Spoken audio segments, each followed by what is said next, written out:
Mi nombre es Camila, y tenía 25 años cuando me senté en un enorme estadio de graduación y me quedé mirando 3 sillas vacías. Había más de 3000 personas en ese lugar aquel día. Las familias llenaban las gradas. Los padres llevaban enormes ramos de flores. Los abuelos sostenían cámaras. Los hermanos menores agitaban carteles hechos a mano. Y allí estaba yo, con mi toga y mi birrete, mirando los 3 asientos que había reservado para mi familia. Vacíos. Los 3. 6 meses después, esas mismas personas me llamarían 52 veces en una sola hora. Pero antes de contarles el porqué, necesito llevarlos de vuelta a esa mañana. Era un sábado de mayo en Texas. El día más importante de mi vida. Estaba frente al espejo de mi pequeño apartamento, intentando subir el cierre de mi toga de graduación yo sola. El cierre se atascaba. Después de varios intentos, logré subirlo. Cuando finalmente funcionó, me miré al espejo. 4 años. 4 años de estudiar de madrugada. 4 años de trabajar turnos dobles en la clínica médica. 4 años de creer que, algún día, mi familia finalmente estaría orgullosa de mí. Tomé mi teléfono. Esa misma semana le había enviado varios mensajes a mi madre. La ceremonia empieza a las 10. Les guardé asientos en la tercera fila. No puedo esperar a verlos. Los quiero mucho. Cada mensaje tenía la marca de leído. Casi ninguno había sido respondido. Lo último que me envió fue un simple emoji de un pulgar hacia arriba. Nada más. Tomé una última foto de mí misma con la toga y la envié al grupo de WhatsApp de la familia. Mi hermano mayor, Mateo, reaccionó con el dibujo de una llama de fuego. Mis padres no dijeron nada, ni una sola palabra, ni siquiera un mensaje de buena suerte. Intenté no pensar en eso. Tomé mis llaves y conduje hasta la universidad en San Antonio. El estacionamiento estaba repleto. Había familias hispanas por todas partes, madres llorando de orgullo, padres arreglándose la corbata, personas abrazándose. Incluso vi a una familia que había llevado un pequeño mariachi para cantarle a su hija cerca de la entrada. Ella parecía flotar de pura felicidad. Me senté en mi auto y revisé mi teléfono otra vez. Nada. Ni mensajes, ni llamadas. Aún así, me dije a mí misma que llegarían. Esto no era una cena cualquiera, era mi graduación universitaria, era la prueba de que había sobrevivido a 4 años muy difíciles. La prueba de que me había ganado cada pequeña cosa que tenía. Seguramente no se perderían esto. Seguramente. Dentro del estadio, el ruido era abrumador. Miles de voces resonaban en el inmenso lugar. Encontré mi lugar y miré hacia la sección de familias. 3 sillas me esperaban allí. Totalmente vacías. Le escribí a mi madre. ¿Ya están cerca? El mensaje apareció como leído. Sin respuesta. Le escribí a Mateo. ¿Vienen mamá y papá? Unos segundos después él respondió. No estoy seguro. Estoy trabajando. Fruncí el ceño. Él no debería estar trabajando. La empresa de construcción donde trabajaba cerraba temprano los sábados. Ambos lo sabíamos, pero no quise discutir. A las 9:55, alguien finalmente se sentó en una de esas sillas vacías. Por un segundo, mi corazón dio un salto. Luego me di cuenta de que no era mi madre. Era la profesora Vargas, mi mentora en la carrera de Administración en Salud. Tenía 60 años y había conducido casi 1 hora solo para estar allí. Llevaba un pequeño ramo de flores amarillas. Cuando me vio mirándola, sonrió y asintió con la cabeza. Ese simple gesto casi me hace llorar. Una mujer que no llevaba mi sangre había aparecido. Las personas que sí la llevaban no. Unos minutos después, comenzó la ceremonia. Uno por uno, los estudiantes caminaron por el escenario. Entonces escuché mi nombre. Camila María Torres. Licenciatura en Administración de Servicios de Salud. Con honores. Me puse de pie. Sentía las piernas débiles. Crucé el escenario. La gente aplaudía por cortesía. El inmenso salón se volvió borroso a mi alrededor. Entonces escuché una voz que se elevó por encima de todo lo demás. Esa es mi alumna. Era la profesora Vargas. Fuerte, orgullosa, segura. Sonreí y seguí caminando. Después de que terminó la ceremonia, las familias inundaron el lugar. La gente se abrazaba, lloraba, se tomaban fotos por todas partes. Yo me senté sola en un banco de piedra afuera del estadio. Mi diploma descansaba en mi regazo. Me quedé mirando mi teléfono. Entonces llamé a mi madre. Ella contestó de inmediato. El sonido de risas llenaba el fondo. Se escuchaba música norteña. Vasos chocando.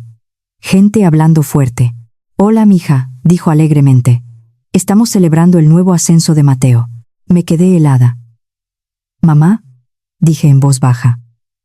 «Mi graduación fue hoy». Hubo un cielo profundo. Luego ella se rió de forma incómoda. «Ay, mi amor, ya tenemos a un profesional en la familia con tu hermano. Sinceramente, no pensamos que fueras a terminar la carrera». Las palabras me golpearon como un puñetazo en el estómago. En el fondo, escuché a mi padre gritarle a alguien que trajera más hielo. Abrí mis redes sociales. Lo primero que vi fue la última publicación de mi madre. Una foto de ella, mi padre y Mateo en el patio de la casa, frente al asador. Todos sonriendo, todos felices. La publicación había sido subida exactamente en el momento en que yo estaba caminando por el escenario. El texto decía: «Tan orgullosa de nuestro hijo. El trabajo duro da sus frutos. Nada sobre mí. Nada sobre mi graduación. Absolutamente nada». Terminé la llamada. Me quedé sentada allí mientras la multitud desaparecía lentamente.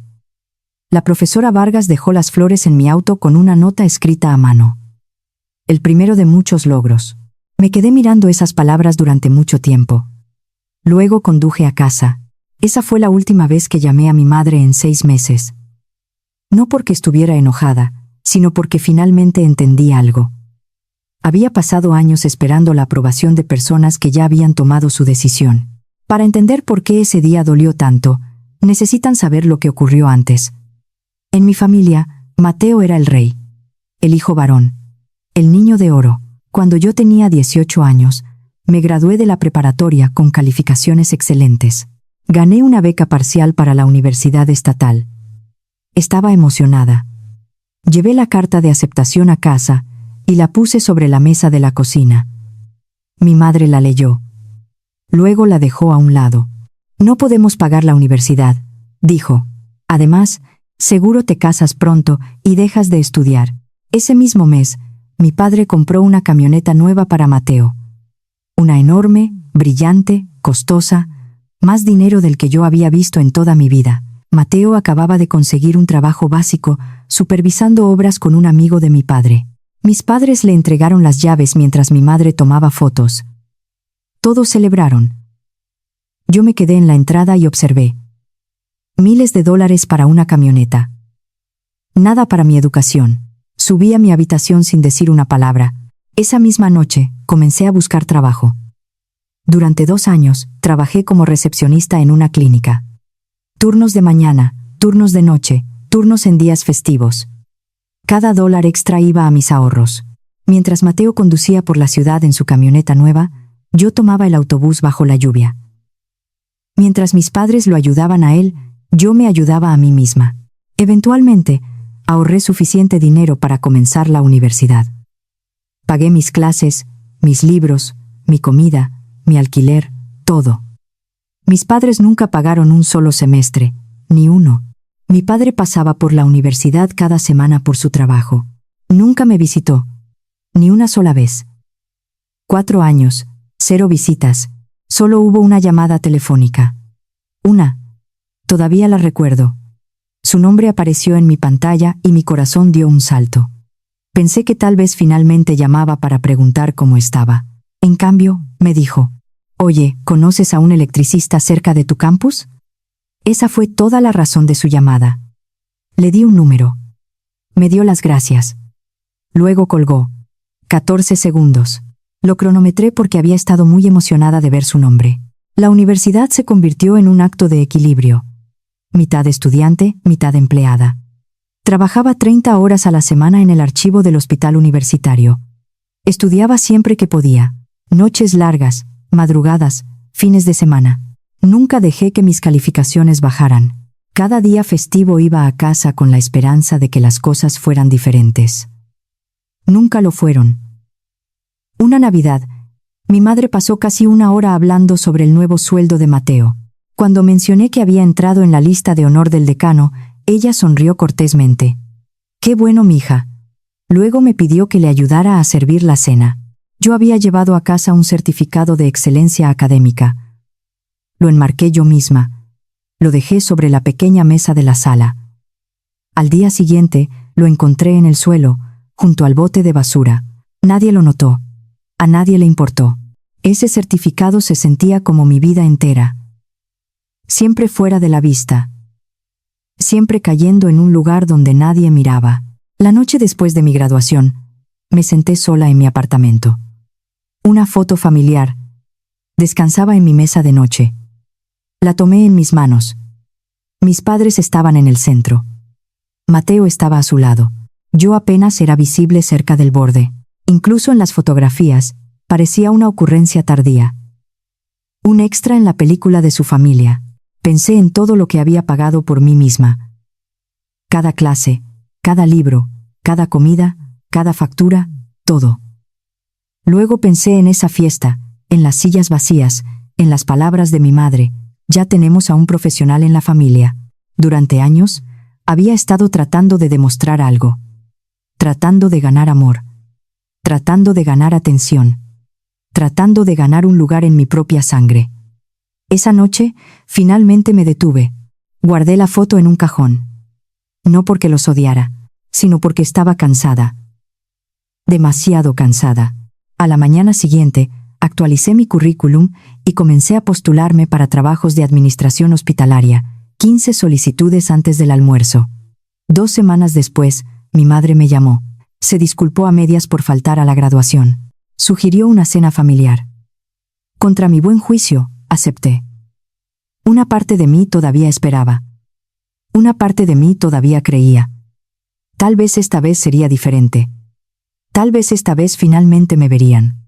No tenía idea de que esa cena demostraría exactamente lo contrario. Llegó el sábado por la noche y conduje hasta la casa de mis padres llevando un postre y una pequeña esperanza que debía haber dejado en casa. La casa se veía exactamente igual, el mismo jardín, la misma puerta, la misma camioneta estacionada afuera. Mi madre abrió la puerta y sonrió. «Qué bueno que vine». Me abrazó y se disculpó otra vez por la graduación. Durante unos minutos, todo pareció normal. Nos sentamos a cenar. Pollo asado, arroz, frijoles, las mismas comidas con las que había crecido. Comencé a relajarme. Tal vez este era el nuevo comienzo que había estado esperando. Entonces entró Mateo. Tarde, ruidoso, lleno de confianza. Lanzó sus llaves sobre la mesa y se sentó. Inmediatamente, toda la conversación giró hacia él. «Cuéntale a tu hermana sobre el apartamento», dijo mi madre. Mateo sonrió. Estaba viendo un lugar en el centro. Un apartamento muy bonito de una habitación. Mis padres lo iban a ayudar con el depósito. $3,000. Mi madre describió cada detalle como si ella misma ya se hubiera mudado allí. Esperé pacientemente. Finalmente, encontré una apertura. «Tengo una entrevista de trabajo la próxima semana», dije. «Con la red de hospitales más grande de la ciudad». Mi padre levantó la vista de su plato. «Hospitales.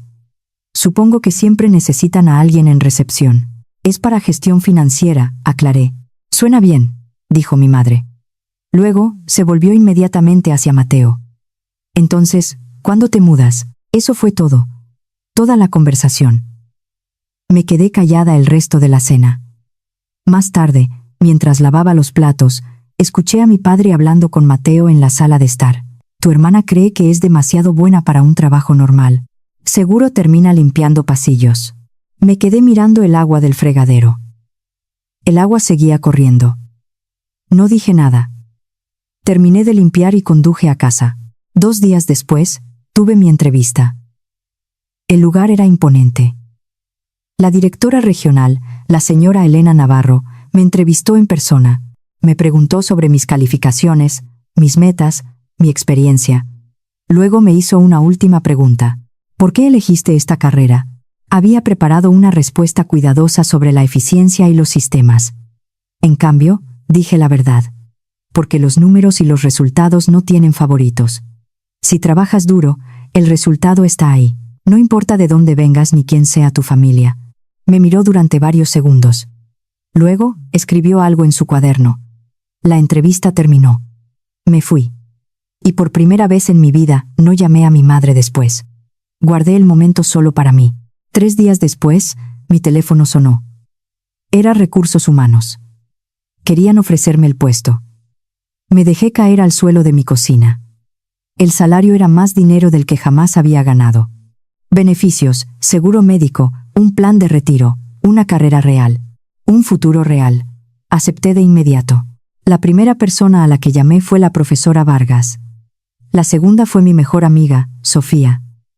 Ella gritó tan fuerte que casi dejó caer el teléfono. Esa noche pidió comida a domicilio y celebramos durante horas. La carta de oferta descansaba en mi mesa. Varias veces miré mi teléfono. Varias veces pensé en llamar a mis padres. Cada vez me detuve. Este logro me pertenecía a mí, no a ellos.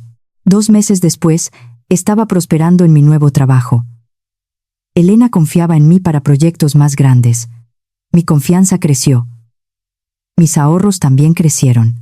Una tarde, Sofía y yo estábamos almorzando cuando mencioné algo en voz baja. He estado mirando casas. Ella casi se ahoga con su bebida. ¿Casas? He estado ahorrando desde que tenía 18 años, respondí. ¿Hablas en serio? Lo hacía. Durante años, había estado haciendo cálculos, haciendo planes, construyendo un futuro en total silencio. Unas semanas después, la encontré. Una casa hermosa en el lado oeste de la ciudad. 3 habitaciones, 2 baños, un pequeño jardín. No era una mansión, pero era mía.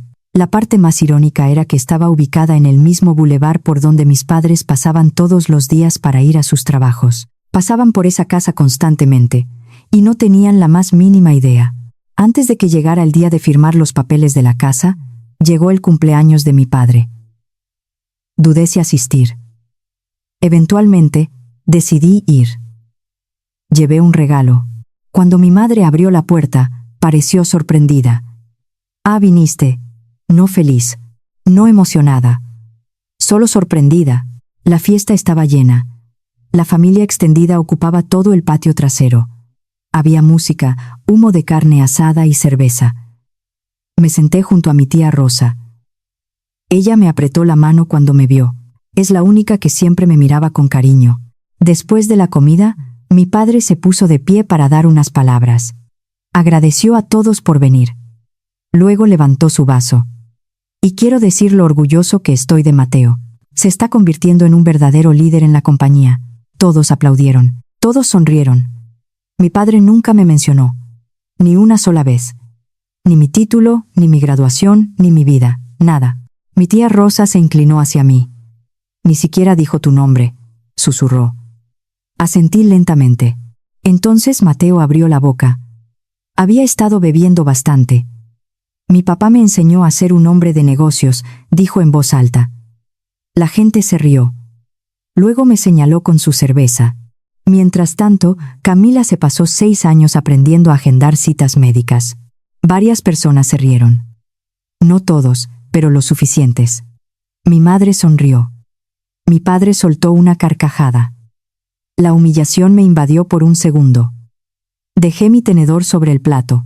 Me puse de pie y miré directamente a Mateo. Esos 6 años me compraron una carrera real. La risa se detuvo. Deberías visitar mi oficina central algún día, Mateo.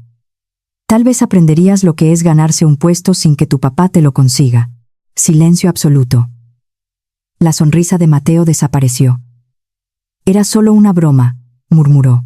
Antes de que pudiera responder, mi madre intervino molesta. Camila, por favor, no arruines el cumpleaños de tu padre con tu amargura. Ahí estaba de nuevo. El mismo patrón de toda la vida. Mateo me insulta.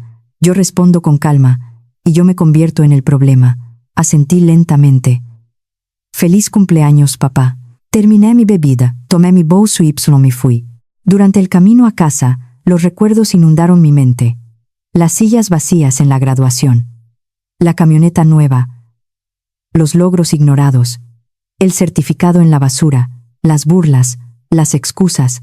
Cada pieza finalmente encajó perfectamente. En un semáforo en rojo, abrí el grupo de WhatsApp de la familia.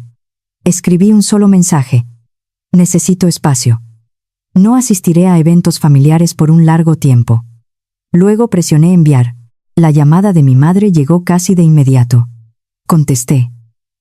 ¿Qué te pasa ahora?, gritó. Ya no se puede bromear contigo. Siempre exageras todo. No, mamá, dije con absoluta calma. Simplemente ya terminé de fingir. Luego colgué. Cuando llegué a mi apartamento, bloqueé 3 números. El de mi madre, el de mi padre y el de Mateo. El silencio que siguió se sintió extraño, pero también se sintió increíblemente pacífico. 3 meses después, llegó el día del cierre. Firmé documentos durante casi 1 hora. Página tras página. Firma tras firma. Finalmente, el abogado me entregó una llave brillante. Felicidades, Camila. Eres dueña de tu propia casa. La llave se sentía más pesada de lo que debería. Tal vez porque representaba 7 años de puro sacrificio. Sofía me siguió hasta la casa. Abrí la puerta principal. El olor a pintura fresca llenó el aire. Mis ojos se llenaron de lágrimas. No de tristeza, de alivio absoluto. Tomamos fotos afuera. Una de ellas me mostraba de pie junto al letrero de vendido, sosteniendo mi llave. Esa noche la publiqué en mis redes sociales. El texto era simple. Primera casa propia, sin ayuda de nadie. Solo 6 años de aprender a agendar citas médicas. Para la mañana, cientos de personas la habían visto. Para la tarde, se había extendido por toda la familia extendida. Mis padres no podían verla directamente porque estaban bloqueados, pero las familias hispanas tienen una forma de compartir todo. Mi tía Rosa envió la foto al grupo grande de la familia. Mi madre la vio, y entonces comenzó a llamar.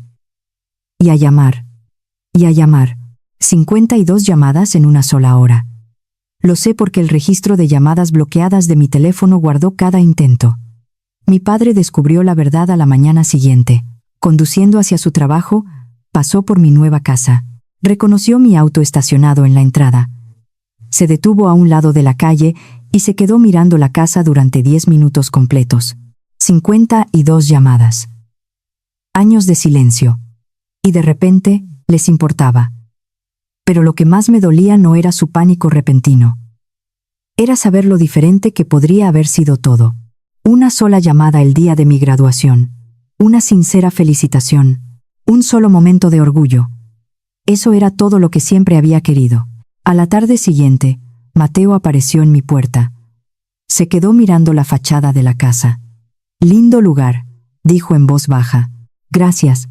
Mamá quiere hablar contigo». Crucé los brazos. Tuvo años para hablar. Él parecía incómodo. Por primera vez en su vida, parecía inseguro de sí mismo. «No sabía que las cosas estaban tan mal entre ustedes», murmuró. «No quería saberlo», respondí. Esa respuesta lo golpeó duro. Pude verlo en sus ojos. Durante años, él había aceptado felizmente su lugar en el centro de todo. Ahora, estaba viendo el costo de ese privilegio. «No te odio, Mateo», le dije. «No odio a ninguno de ustedes. Simplemente ya terminé de fingir que todo está bien para que ustedes se sientan cómodos». Él asintió lentamente. Luego se dio la vuelta y se fue. Mientras subía a su enorme camioneta, noté algo. Un pequeño ramo de flores en el asiento del pasajero. Las había traído, pero nunca tuvo el valor de entregármelas. Se alejó con ellas todavía sentadas allí. 3 días después, mi madre apareció en mi porche. Llevaba un recipiente de plástico con comida. Era su forma de pedir perdón sin tener que admitir que se había equivocado. Sus ojos estaban rojos. «¿Compraste una casa?», dijo con voz temblorosa. «Sí. Y no me lo dijiste». Me le quedé mirando fijamente. «Me gradué de la universidad y no fuiste». Ella apartó la mirada. «Estábamos celebrando a Mateo. Tú sabes cómo es tu padre con él. Siempre lo están celebrando». Su rostro se tensó. Después de un largo silencio, finalmente susurró. «¿Qué quieres de mí, Camila?». La respuesta llegó fácilmente. «Quiero que pienses por qué tu hija compró una casa a 5 minutos de tu ruta diaria. Y tú ni siquiera sabías en qué trabajaba». Las lágrimas llenaron sus ojos. Por primera vez en su vida, no tenía excusas, no tenía explicaciones. No había forma de hacerse la víctima. Solo había silencio, el mismo silencio con el que me había dejado a mí durante años. Dejó el recipiente de comida en una pequeña mesa del porche y finalmente se alejó caminando. Y yo me quedé allí, de pie en mi propio porche, viéndola irse. Por primera vez en mi vida, no estaba persiguiendo su aprobación. No estaba rogando ser vista. No estaba tratando de ganar su amor. Yo ya conocía mi propio valor. Me había construido a mí misma. Un cheque a la vez, una clase a la vez, un sacrificio a la vez. Y parada allí, frente a la puerta de mi propia casa, finalmente entendí algo muy importante. Las personas que no lograron ver mi valor nunca fueron las que tenían el derecho de decidirlo. Yo lo decidí, y eso lo cambió absolutamente todo. Si esta historia tocó tu corazón, gracias por escuchar. Y recuerda, nunca dejes que la opinión de alguien más decida cuánto vales.